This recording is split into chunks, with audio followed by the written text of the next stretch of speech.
Bienvenidos una vez más al canal para Brahman. Esta vez vamos a hablar y desarrollar un tema muy importante dentro de la estructura de la personalidad de la Antakarana y de los Koyas, que es el cuerpo emocional.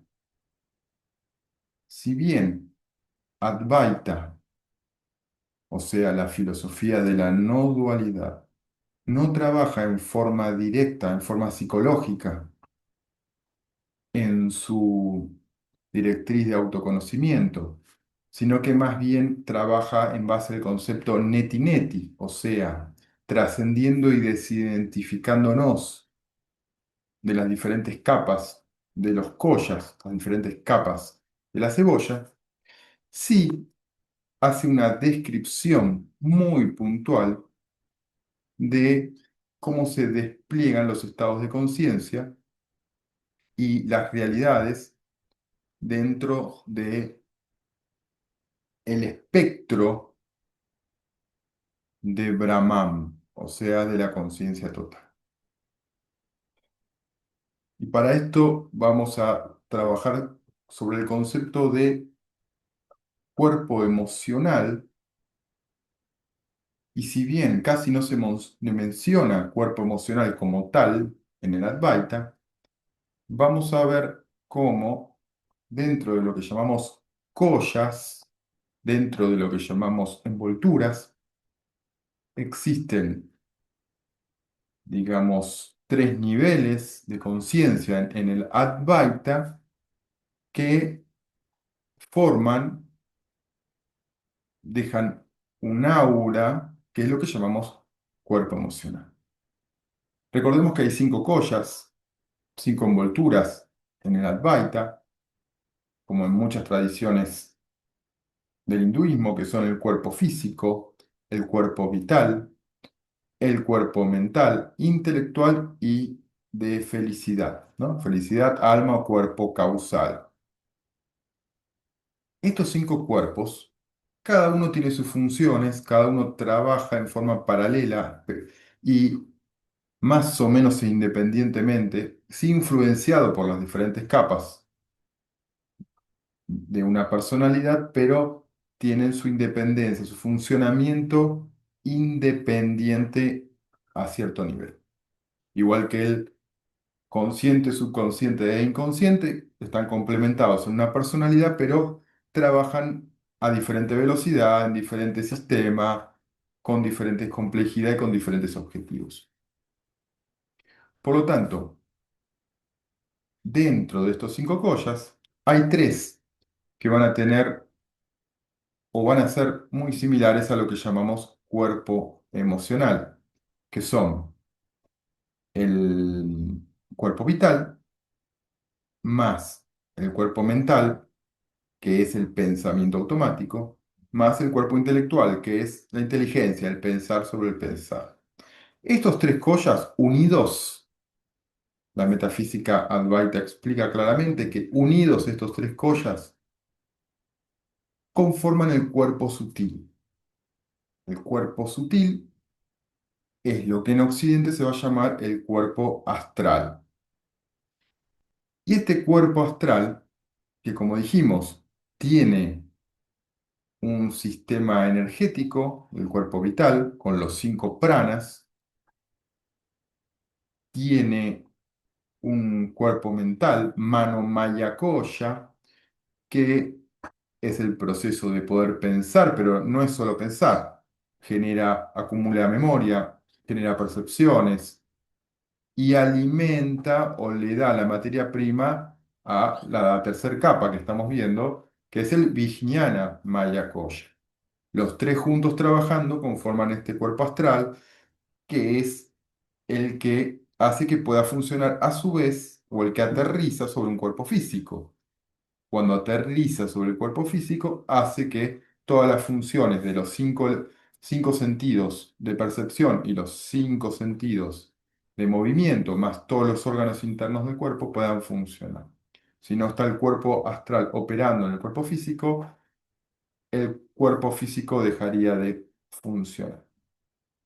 Bien, ahora, como Advaita no va a trabajar sobre lo psicológico, lo emocional, la personalidad, la narrativa interna, no va a trabajar, casi les diría que ni siquiera en el subconsciente a través de los sueños, ni en el inconsciente, no va a buscar desarrollar esas funciones, casi omite el cuerpo emocional. Pero en este canal lo vamos a mencionar porque estamos casi obligados a hablar del aspecto emocional, porque para la cultura occidental, donde estamos nosotros, lo emocional, sobre todo para los que somos más de origen eh, de Latinoamérica y demás, lo emocional pesa muchísimo, es una función que está muy constante y muy densa, ¿no? Tiene mucha fuerza, mucha energía lo emocional. En cambio, el oriental, como es un poco más neutral, un poco más frío en algunos puntos, por lo menos lo que tiene que ver con lo psicológico, no necesita destrabarlo tanto porque es mucho más liviano en esa parte. Pero como los occidentales, y sobre todo en Latinoamérica, podríamos decir, y algunos países de Europa, lo emocional es muy fuerte, debemos trabajarlo un poco en el lograr comprenderlo para desidentificarlo, no para purificarlo, mejorarlo, perfeccionarlo, ni nada de eso, ¿no? Bien, dicho esto entonces, ¿cómo se conforma el cuerpo emocional? Bueno, el modelo de pensamiento, el pensamiento automático, va generando una acumulación, que es el pensar completo. Esa acumulación va adquiriendo mayor densidad. El pensamiento en su naturaleza, digamos, es liviano, es sádvico y etérico, o sea, es un flujo muy liviano,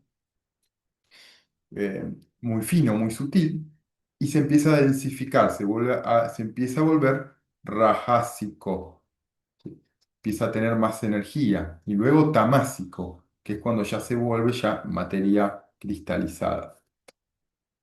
Ese proceso del mano Mayacoya, el pensamiento automático, sobre todo cuando no es controlado y dirigido por la inteligencia, empieza a cada vez acumular más densidad. O sea, las emociones son como pensamientos fijos.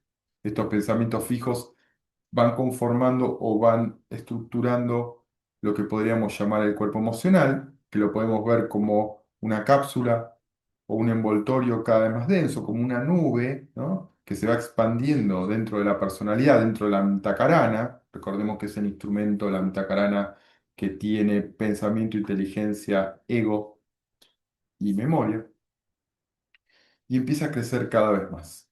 A medida que se va expandiendo el cuerpo emocional, va a ir generando cada vez más densidad en los pensamientos, en las acciones, en los hábitos, y va a pesar también sobre la vitalidad y el cuerpo.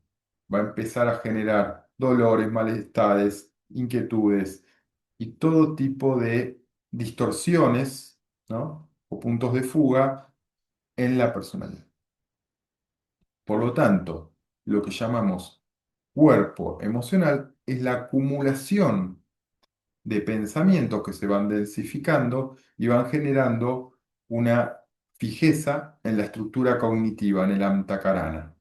Y cuanto más denso es el cuerpo emocional, más aprisionada está esta misma personalidad en su mismo, digamos, caparazón emocional. Es como si cada vez llega un momento donde se densifica tanto que ya es como estar encerrado en una prisión que parece sólida, ¿no? De tanto pensamiento denso. Esto lo podemos ver ejemplificado en las personas donde dicen, no, yo ya hice todo en la vida, o no quiero saber más nada, o la sociedad es un desastre, o los demás son todos malas personas.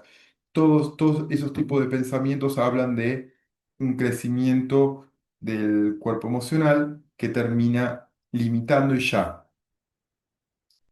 esta personalidad completamente atrapada en su cuerpo emocional, lo único que empieza a ver es muy poco lo que puede ver con claridad. O sea, los destellos de su esencia quedan cada vez más bloqueados por este muro y ya percibe en forma muy, muy oscura la realidad, opacada por su cuerpo emocional, y esto hace que eh, no vea salida a las cosas, se sienta atrapado en una realidad.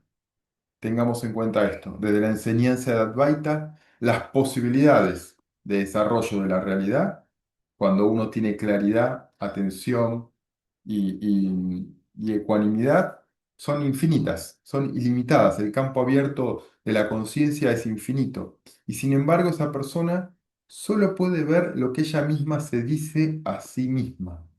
Es como estar encerrado en cuatro paredes oscuras y solo veo mi propio reflejo.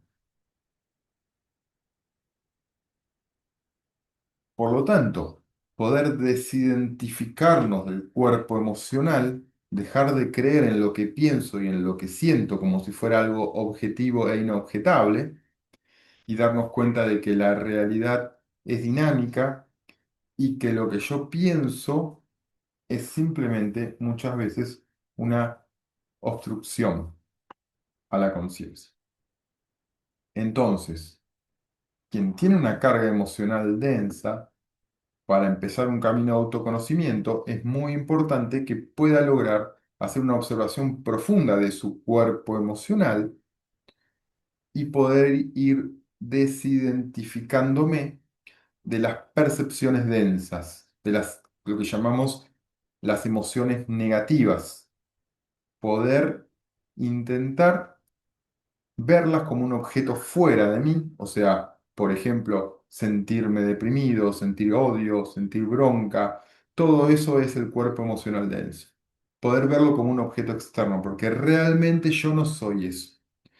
Eso se llama la despersonalización de la percepción y empieza por el cuerpo emocional. A menos que trabaje el cuerpo emocional y pierda densidad, se vuelva más liviano, más fresco, igual que un niño que no tiene esa pesadez, ¿no?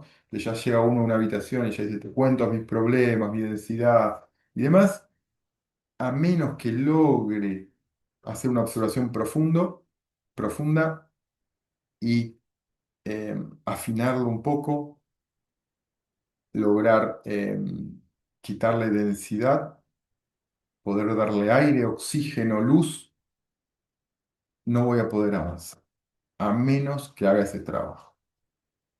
Debo desidentificarme entonces del flujo de pensamientos y observar los sentimientos, que ya es cuando ya se vuelve emoción, cómo irradian el cuerpo en las diferentes partes, cómo vuelven ante determinados pensamientos, y cada vez que eso aparece, recordar que yo no soy eso. Eso no es mío, es una acumulación automática del mano maya koya, del pensamiento. A medida que yo empiezo a observar en forma neutral esas emociones como fuera de mí, como un objeto externo, empieza lo que se llama el deshielo emocional de las emociones negativas. Empiezo a ver cómo se empiezan a caer, se empieza a aflojar la energía, se empieza a expandir y a derretirse. Ese glaciar, esa densidad que parecía inexorable, que yo no iba a poder romper, se empieza a derretir. ¿Y qué pasa cuando se empieza a derretir? Empieza el deshielo emocional, el iceberg, ese que me tenía atrapado, empieza a caer, empiezo a tener más claridad, más transparencia, más ecuanimidad, empiezo ya a poder acceder más al Vijnana Mayakoya, que es la inteligencia libre de los apegos y condicionamientos, y me empiezo a sentir liviano y empiezo a poder ver más allá del propio prejuicio del cuerpo emocional. Y ese es el primer paso del autoconocimiento, es poder trabajar sobre las emociones negativas y poder, de ahí en más, cuando empiezo a poder ver ya más allá de mi propia, del egocentrismo y de la emoción negativa, voy a ver cómo ya vienen después los siguientes pasos de autoconocimiento. Muchas gracias.